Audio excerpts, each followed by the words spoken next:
Ya, jumpa lagi dengan Daniel Yuda Kumoro YouTube channel. Yang pada kesempatan kali ini saya akan sedikit bercerita yang mudah-mudahan informasi ini bermanfaat untuk orang yang akan meneruskan pekerjaan saya ke depannya selaku admin dan operator PDSS SNPMB SNBP 2025 tahun ke depan. Karena saya selaku admin operator PDSS sudah mulai dari sekolah SMA ya. Dulu 2010 lalu pindah ke SMK dan sekarang sudah 2024, 14 tahun. Alhamdulillah saya telah menjadi admin operator PDSS. Dulu namanya SNMPTN, di bawah LTMPT, sekarang BP3 ya. Hanya perubahan nama saja, namun jalurnya tetap yaitu SNBP, SNBT dan Mandiri. Dulu SNMPTN ya. Sekarang tetap ada SBMPTN, UTBK dulu namanya, sekarang menjadi UTBK SNBT dan juga Mandiri.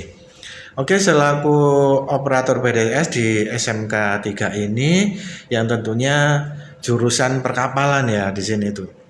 SMKN 3 itu. Meskipun ada jurusan lain yang tidak bermasalah sih, yang TPTU atau ketenaga listrikan, TPM, teknik mesin, TKR, teknik otomotif dan juga teknik komputer dan informatika yang di sekolah ini bernama teknik komputer jaringan. Ini tidak bermasalah.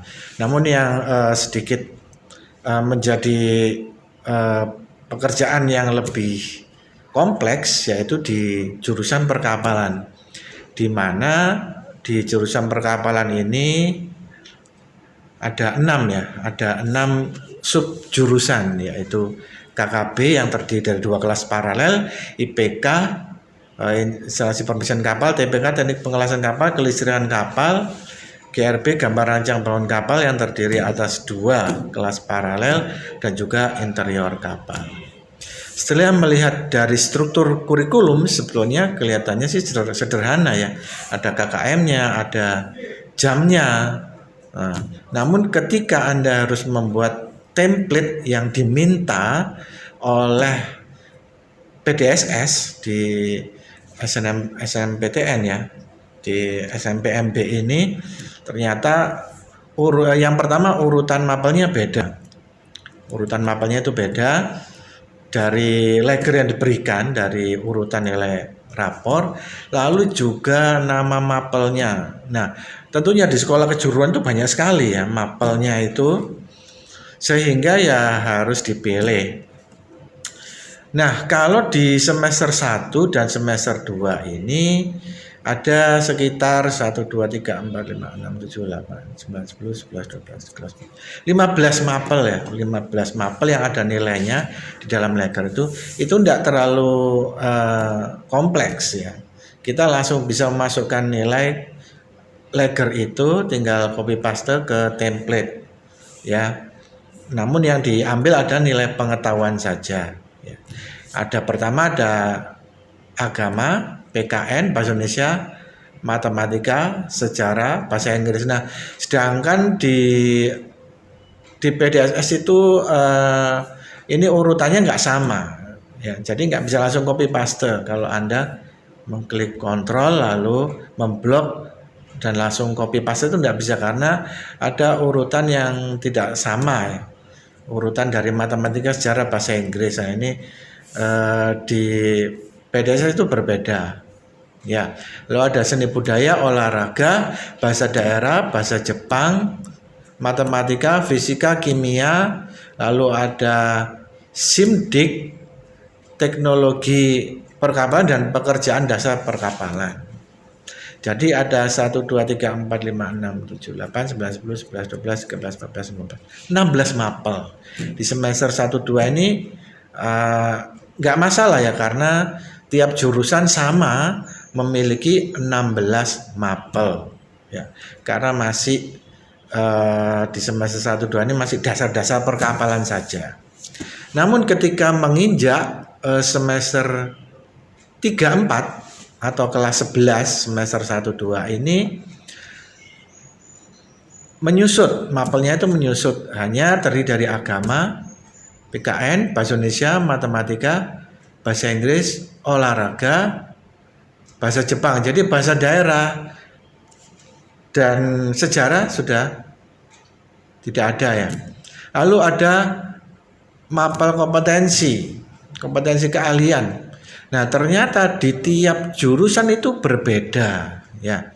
Contohnya KKB ini ada 5 mapel jurusan keahlian.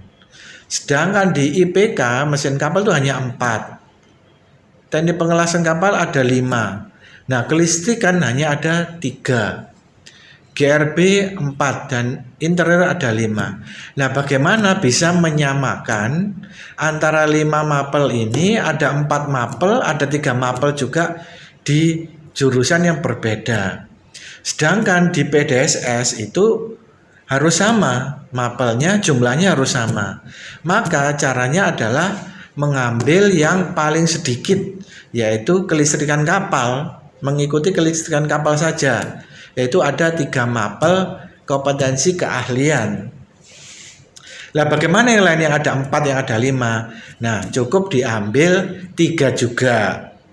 Ya, karena 6 jurusan ini masuk dalam satu jurusan utama, yaitu perkapalan, bukan sub-sub jurusan ini. Makanya diambil 3. Bagaimana caranya yang 4 mapel dan 5 mapel? Caranya adalah dirata-rata. Insya Allah sama dengan hal ini berlaku juga di SMK yang lain yang jurusannya juga beragam, ada subjurusan, kelas paralel, tentunya sangat kompleks. Sehingga kita hanya mengambil 3 mapel saja yang paling sedikit, yaitu jurusan kelistrikan kapal. Maka jurusan yang lainnya ada 4 mapel, 5 mapel, dijadikan 3 saja, yaitu dengan cara merata-rata. Ya. Tapi dikembalikan lagi ke kebijakan sekolah masing-masing. Mau ngambil yang mapelnya ada 5, mapel bengkel, ngambil 3 saja silakan. Mau diambil 2, 1 silakan. Ya bisa saja. Tetapi kalau saya selama ini merata-rata ya, menjadi 3 itu akhirnya sama. Setelah pengisian nilai beres, ada pengisian KKM-nya beres, ada pengisian jam. Nah, bagaimana cara mengisi jam ini? Karena yang nilainya ada 5, itu ada mapel pertama bengkel itu ada 6 jam, 5 jam, 7 jam. Maka dirata-rata. Dirata-rata ternyata semua jurusan di perkapalan ini ada 31 jam. Nah, 31 jam ini kalau dibagi 3, maka per mapel bengkelnya ada 11 jam, 11 jam, dan 10 jam. Ya, ada 11, 10 jam, 10 jam ya. Ada 31 sehingga semuanya menjadi sama, rata. Insya Allah nggak masalah ya. Nggak perlu takut atau nggak perlu khawatir. Karena alhamdulillah dari tahun ke tahun juga banyak yang diterima di perguruan tinggi negeri favorit, karena memang tidak melulu memakai nilai ya. Ada juga prestasi non akademis, kuota di perguruan tinggi, lalu ada kebijakan dari pemerintah 3T dan juga akreditasi dari perguruan tinggi yang tidak melulu mengambil dari sekolah yang favorit, tapi juga 3T juga pasti diambil untuk memenuhi akreditasinya. Jadi nilai yang di rata-rata ini tidak masalah. Dari 5 menjadi 3 tidak masalah. Pengisian jamnya juga di rata-rata menjadi 3 juga tidak masalah. Begitu juga di semester 5 ya. Di semester 5 ini KKB juga tetap ada 4 mapel keahlian, IPK 3, TPK 4 ya. GRB ada 4, IK ada 4 juga. Jadi akhirnya juga kelistrikan paling minim yaitu 3, maka tetap diambil 3 di rata-rata. Sedangkan jumlah jamnya kompetensi keahlian ini ada 33. maka dibagi 3 menjadi 11, 11, 11. Ya. Insya Allah tidak masalah, karena kebijakan sekolah berbeda-beda menyangkut berapa jurusan yang dipunya, berapa subjurusan yang dipunya, jam-jamnya ya yang dipunya, kembali ke kebijakan sekolah. Ya, itu saja sedikit cerita yang sudah bertahun-tahun ini saya lakukan selama menjadi admin operator PDSS, SNMPTN, SNMP yang alhamdulillah meskipun leger nilai itu baru dikasih ya 14 hari sebelum penutupan tanggal 8 karena masih ada pemberian waktu remedial dan juga pembagian ditunda dari Desember Januari. Ya, sekedar saran saja dari kami, mudah-mudahan dari pihak kurikulum atau manajemen sekolah bisa mengawali khusus kelas 12 ini di awal agar nilainya ini segera terkumpul untuk pengerjaannya. Sehingga tidak banyak siswa yang keluar-keluar, mana Pak daftar siswa eligible, mana Pak daftar siswa eligible. Padahal mereka tahunya hanya sudah muncul. Nah, padahal di balik itu setelah muncul daftar siswa eligible ada lagi pengisian kurikulum. Setelah pengisian kurikulum difinalisasi, pengisian nilai. Nah, belum lagi kalau ternyata ada nilai yang kosong seperti kemarin itu ada nilai yang kosong. Sedangkan di grup WA anak-anak sudah keluar-keluar mana Pak siswa eligible-nya, bahkan mereka pakai emoticon, pakai stiker yang aneh-aneh. Nah, seharusnya saya kunci itu grupnya supaya saya fokus. Sedangkan chat pribadi juga banyak yang tanya, bahkan juga dari wali murid. Sedangkan mereka belum paham, tidak paham prosesnya begitu panjang semenjak rapor hingga pengerjaannya ini cukup menyita waktu dan tenaga dan juga sangat kompleks. Ya, mudah-mudahan tidak ada yang dapat memuji operator dan mengucapkan terima kasih selain diri sendiri. Silakan mengembrace diri sendiri, membanggakan diri sendiri saja ya. Kalau tidak ada ucapan terima kasih dari siapapun ya, terima kasih mengucapkan pada diri sendiri saja bahwasanya alhamdulillah pekerjaan pengisian PDSS, SNBP, SNPMB ini sudah usai, sudah selesai, dan mudah-mudahan ada saran perbaikan ke depannya.